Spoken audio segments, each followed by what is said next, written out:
Hola, ¿cómo están? Buenas tardes. Bienvenidos a todos los que ya están conectados puntualmente. Yo soy el doctor Jorge Villalobos, soy médico especialista en medicina física y rehabilitación.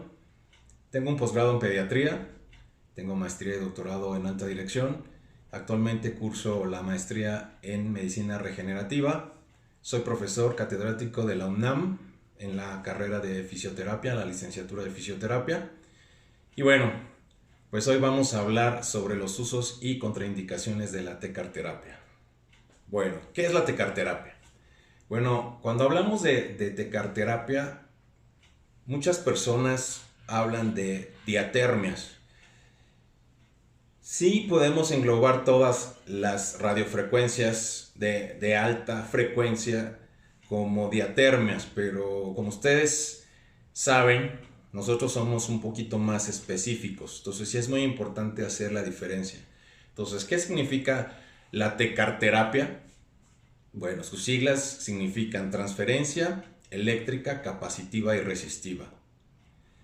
Y bueno, ¿qué es? Pues esa es una radiofrecuencia de onda larga del espectro de las altas frecuencias. Ya no estamos en las de baja y mediana frecuencia como son los TENS, las interferenciales y todo esto que ya conocen ustedes. Ya estamos en las de alta frecuencia.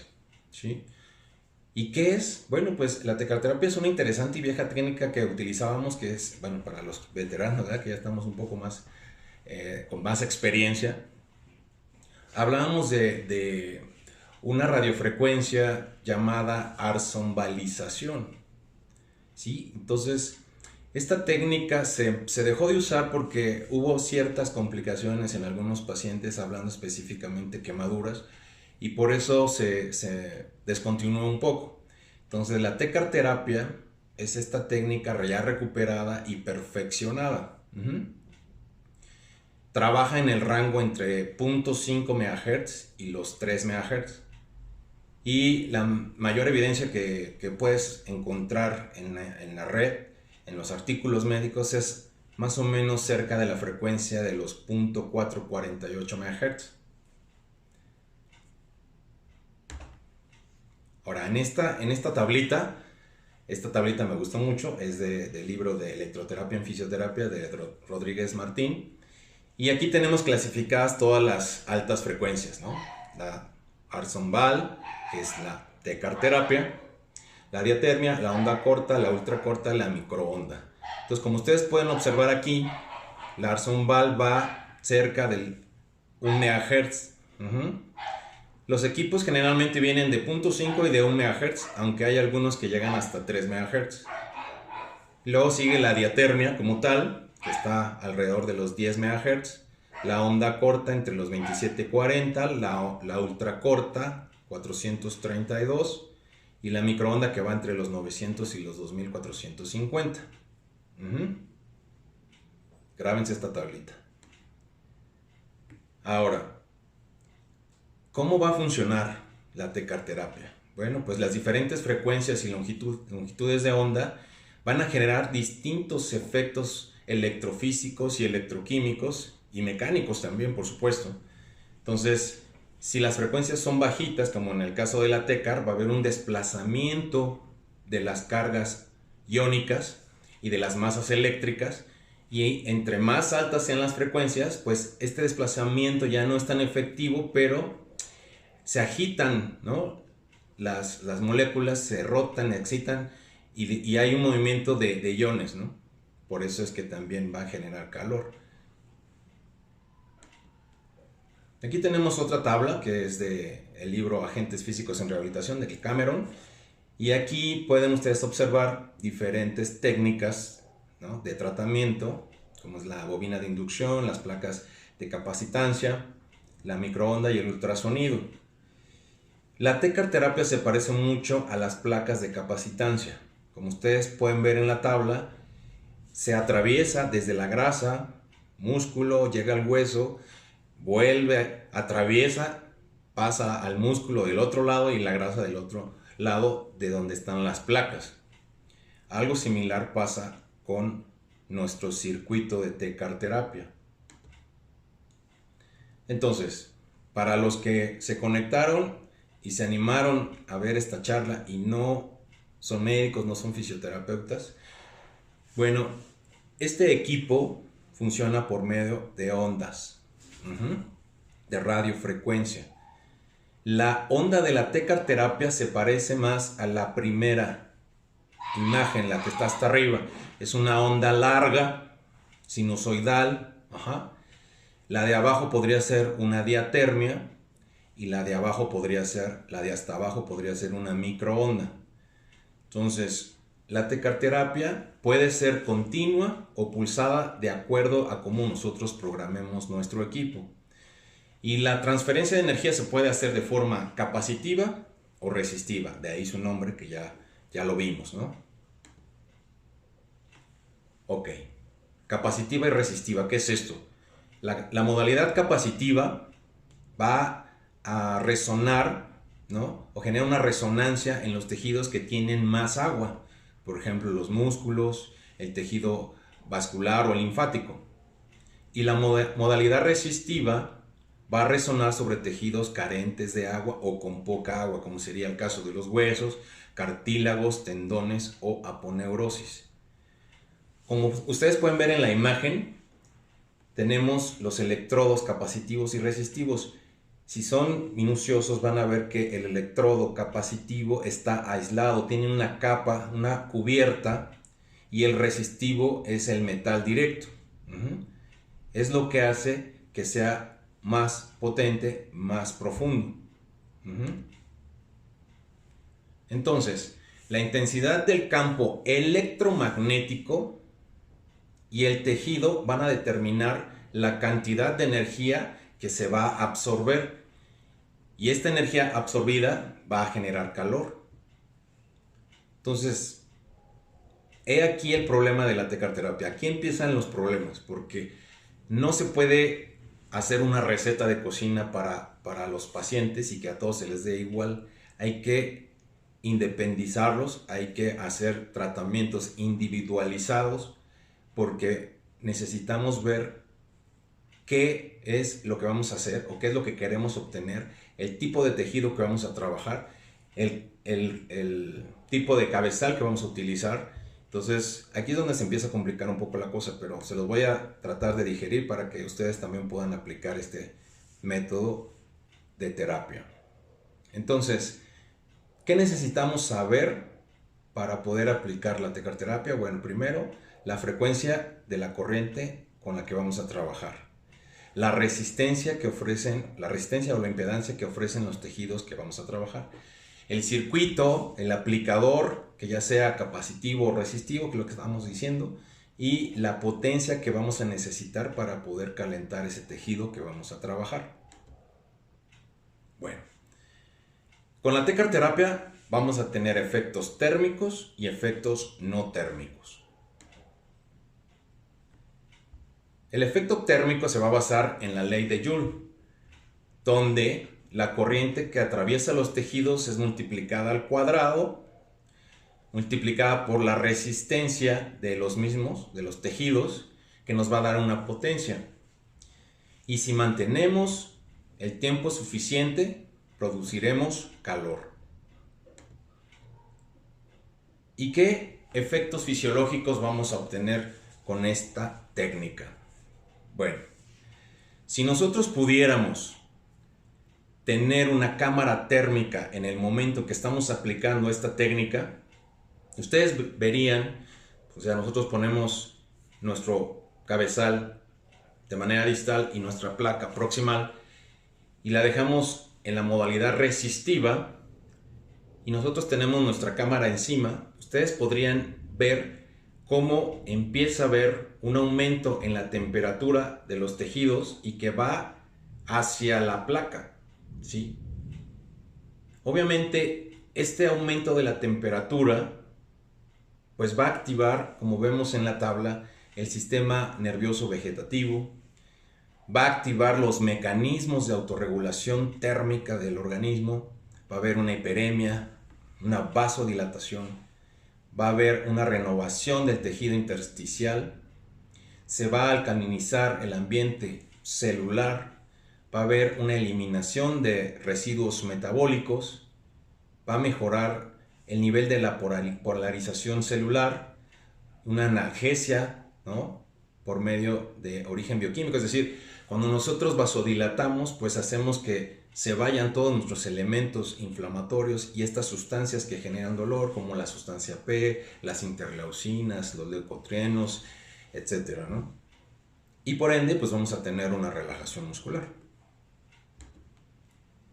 Ahora, ¿qué va a pasar directamente en la célula? Bueno, va a haber una regulación del pH celular, lo cual va a producir también un equilibrio iónico, porque va a haber un intercambio o una reactivación de la bomba de sodio-potasio, y esto va a repolarizar nuestra membrana, estabilizándola, va a mejorar el metabolismo celular, mejora la función de la célula y reabsorbe estos catabolitos de desecho que hay.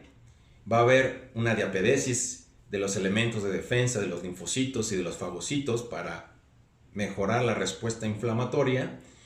Y bueno, va a transformar las diluciones orgánicas de gelazol, es decir, va a haber esa limpieza, ese reciclaje de todo aquello que ya no le sirve a la célula, se va a absorber y se va a desechar. Se va a desechar o se va a hacer reciclar, dependiendo, ¿no? Entonces, si ya tenemos esto claro, que la T-CAR terapia no solamente vasodilata, sino que trabaja a nivel celular, mejora que haya una respuesta inflamatoria más regulada, de mejor calidad. ¿Cómo vamos a lograr eso? ¿Cuál va a ser la dosis? ¿Cuál va a ser el tiempo de tratamiento? Bueno, eso es algo muy controversial. Esto va a ser un poco... mucha gente dice, ponle tanto y tanto tiempo, ¿no? Y no es una receta de cocina, ya lo vuelvo a repetir. Aquí les voy a tratar de explicar cómo es que vamos a definir la dosis y el tiempo de tratamiento. Bueno, como dije, el equipo se puede poner continuo o pulsado. El caso es que no es como en el ultrasonido, que cuando lo ponemos pulsado es atérmico o con poco aumento de la temperatura. Y tampoco continuo es sinónimo de térmico. ¿Ok? Ahora va a depender también del tamaño del cabezal o del electrodo que vamos a utilizar, la resistencia del tejido, ya lo mencionamos, el grosor de los tejidos, la sensibilidad del paciente, el tipo de equipo que van a utilizar y bueno, pues obviamente la técnica adecuada del fisioterapeuta o del médico que lo esté aplicando. De tal manera que lo vamos a dividir en 5 grados. Cuando nosotros queremos un efecto atérmico, entonces nos vamos a mantener en un grado 1. ¿Cuándo vamos a querer un efecto atérmico? Por ejemplo, en procesos agudos, como un esguince de tobillo, un esguince cervical, podemos hacer uso de esta técnica y con muy buenos resultados, acortamiento del tiempo de tratamiento, del número de sesiones. Entonces utilizamos una técnica térmica. Incluso también esta la podemos utilizar para jóvenes, adolescentes, niños entre 8 y 10 años, obviamente no sobre placas de crecimiento. Entonces, atérmico, el paciente no lo percibe. Y podemos estar ahí hasta 30 minutos. En grado 2, ahí ya tenemos un efecto supraluminal, es decir, el paciente ya percibe algo de calor muy leve y ahí estaremos cerca de los 30 minutos de tratamiento. En el grado 3, el paciente manifiesta ya calor moderado y ahí con este calor o esta sensación térmica nos mantenemos entre 15 y 20 minutos de tratamiento. En el grado 4, el paciente siente un calor intenso, pero no le quema. Y no debemos llegar más allá de los 42 grados. Entonces aquí nos mantenemos más o menos como unos 10 minutos. Y el grado 5 es un dolor intenso que le quema, pues este obviamente nunca lo vamos a utilizar. Tenemos que mantenernos por abajo de ese nivel. ¿Ok? Entonces, ¿cuándo vamos a utilizar la tecarterapia? Bueno, en todos los procesos inflamatorios, ya sean agudos y crónicos, ya lo mencionamos, porque no necesariamente generamos vasodilatación. Si ustedes se manejan atérmicos, podemos evitar esa vasodilatación y al contrario, podemos favorecer o estimular la regeneración celular. Entonces, se puede utilizar en procesos agudos y en crónicos. En procesos dolorosos, agudos, crónicos, somáticos, neuropáticos y viscerales. Cuando algún paciente tiene una gastritis, le funciona de maravilla. En procesos, bueno, estamos hablando viscerales, ¿no? Procesos asmáticos también se puede utilizar sobre los pulmones y con muy buen efecto broncodilatador. Nosotros lo estamos aplicando en un paciente con mucha resistencia a los medicamentos, con mucha dificultad respiratoria. Aplicamos tecarterapia durante unas 20 sesiones y el paciente mejoró impresionantemente.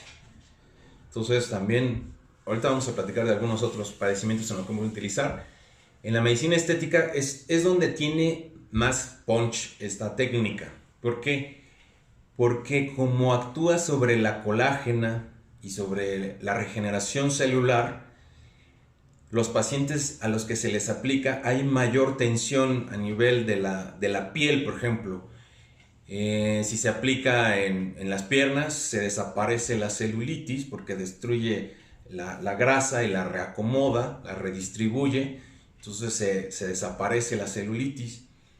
En pacientes con alopecia, como es mi caso, que está perdiendo el cabello, se aplica y mejora la circulación local y entonces el cabello se cae menos. En angiología, bueno, en procesos vasculares, linfedemas, en procesos inflamatorios, ¿no?, vasculares, mejora la tensión del vaso, mejora la calidad del endotelio y se ven de mejor aspecto las venas, ¿no? En urología ginecológica, bueno, en dismenorreas, aunque se supone que una de las contraindicaciones es el sangrado activo, bueno, si lo ponemos atérmico, podemos disminuir muchísimo los cólicos menstruales. En procesos de vaginismo, incluso hay unos dispositivos que se meten dentro de la vagina y que se puede aplicar el tratamiento de la tecarterapia. Y bueno, ahorita están estudiando algunos otros, como el caso de la disfunción eréctil o procesos de mala consolidación ósea con buenos resultados, aunque bueno, todavía están en revisión, ¿no? Entonces prácticamente pues sirve para todo, porque hay dolor agudo, crónico, somático, neuropático y visceral, pues es con lo que trabajamos día a día, ¿no? Y bueno, ¿qué diferencia esta técnica con el resto de las técnicas, con las diatermias, ¿no?, con las primas hermanas de la tecarterapia? Bueno, con estos equipos tenemos una estimulación de la neocolágenogénesis y la neoelastinogénesis, es decir, que actúa sobre el colágeno y mejora las condiciones del colágeno. Por eso es que se utiliza mucho en la medicina estética, ¿sí? Optimización de la tixotropía, estimulación de la división y la diferenciación celular, inhibición de la síntesis de grasa, por eso mejora las pacientes con celulitis, reparación de las membranas celulares, aumento de la permeabilidad celular, y hay un descenso del dolor por las vías no opiáceas y por interferencia sobre las terminaciones sinápticas. Ahora, nosotros recomendamos que se apliquen en la misma sesión los dos electrodos, es decir, empezamos con una diatermia profunda, una tecarterapia resistiva y luego una capacitiva. ¿Por qué? Porque si ustedes primero aplican la capacitiva, el paciente se va a quedar muy sensible y entonces ya no les va a tolerar muy bien la resistiva. Entonces primero hacen la resistiva, entonces calentamos de adentro hacia afuera. ¿Y cuánto tiempo? cuando el paciente ya siente calor suficiente, ¿no? Siente calor suficiente para, o sea, siente ya muy relajada la zona, entonces es cuando suspendemos el tratamiento, ¿no? No sé quién prendió su micrófono. Estamos escuchando todo. Ok. Y comparada con la onda corta, pues hay un mayor aumento, ¿no?, en la temperatura, hay mejor flujo sanguíneo y mejor velocidad de conducción nerviosa de la piel. El efecto es más localizado y esta técnica se puede utilizar en presencia de prótesis metálicas, eso es muy importante. Las otras no, las otras diatermias, microondas y todas no se pueden utilizar en la presencia de prótesis metálicas. Otra ventaja es que elimina la radiación electromagnética circundante, es decir, con las otras técnicas ustedes la aplican y la radiación electromagnética, donde ustedes tengan a su paciente va a haber radiación. Entonces estas técnicas están prohibidas en el caso de que la paciente esté embarazada y o que la fisioterapeuta también lo esté. Entonces no podrían aplicar esas técnicas, pero con la tecarterapia nosotros cerramos el circuito y lo hacemos muy localizado y entonces no hay problema, incluso si la paciente está embarazada o la fisioterapeuta lo está también. Claro que, como todo en rehabilitación, es preferible no aplicar sobre embarazadas porque pues, pueden tener alguna complicación en el embarazo y echarle la culpa a su terapia, ¿no? Pero se podría porque es un circuito cerrado donde está la placa al cabezal y del cabezal a la placa. Entonces de ahí no pasa. Hay que tener mucha precaución porque esta técnica va a depender mucho de la sensibilidad del paciente. Ya vimos cómo se aplica en grados. Entonces, si el paciente tiene alguna alteración en la sensibilidad, no te va a poder decir, oye, ya me está quemando, ¿no? Entonces, por eso aquí se recomienda tener mucho cuidado pacientes diabéticos o algún paciente que tenga algún trastorno de la sensibilidad, ya que puedes quemar. Entonces hay que tener una buena técnica de aplicación para evitar alguna quemadura. También hay que estar vigilando la vasodilatación. Tampoco se trata de que vasodilate muchísimo, que se ponga la piel colorada. No, ese no es el objetivo. Simplemente que el paciente lo sienta relajado, que lo sienta de buena temperatura, sería suficiente. Porque si no vamos a tener un efecto contrario, ¿no? Ahora, hay que tener mucho cuidado donde haya ganglios neurovegetativos, simpáticos y parasimpáticos. Por eso es que no te recomiendan ponerlo, por ejemplo, el electrodo móvil atrás de la rodilla, porque ahí tenemos todos nuestros ganglios. Y no se recomienda, no debe aplicarse sobre los ganglios, ¿no?, simpáticos o parasimpáticos, obviamente sobre glándulas, testículos y glándulas endócrinas y exócrinas no se debe aplicar.